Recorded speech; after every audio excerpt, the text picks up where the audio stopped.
is completely sealing our borders to any group possible, and is it an effective way to combat terrorism? Well, that's a huge issue, but I would say no. That's why everything we do, starting with the Secretary and his priorities, is based on a case-by-case basis. You've got to look at every individual. It doesn't matter. Well, how could you, so sealing the borders would involve what?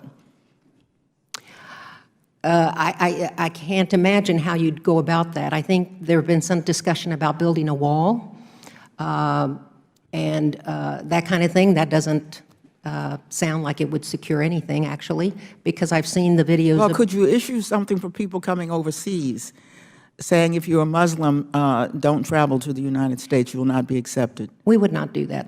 So we got 4 categories where the law says they're supposed to be deported, but we're really only focused on the last 2.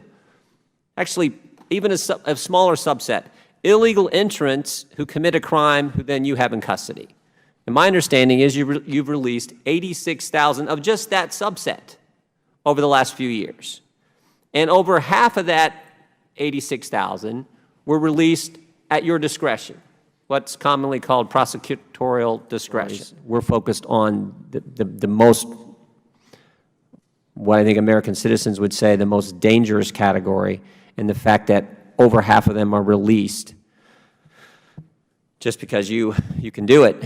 You provided, Congress has said we can do it. We wouldn't do it if Congress hadn't provided that you consider bond for those that are not subject to mandatory detention. But my understanding is you have the capability to hold more, and you're not doing that. We do, but I'm telling you that we exercise our judgment, sir, based on what you have told us. Well, you can't have it both ways. It can't be your judgment and you have the capability to hold more, and then you blame it on Congress. I'm not blaming it on Congress. I'm telling you you what the law. Did. Well, that's what the law says, sir. If that's what you. But then it can't be your judgment, and so you can't have it both.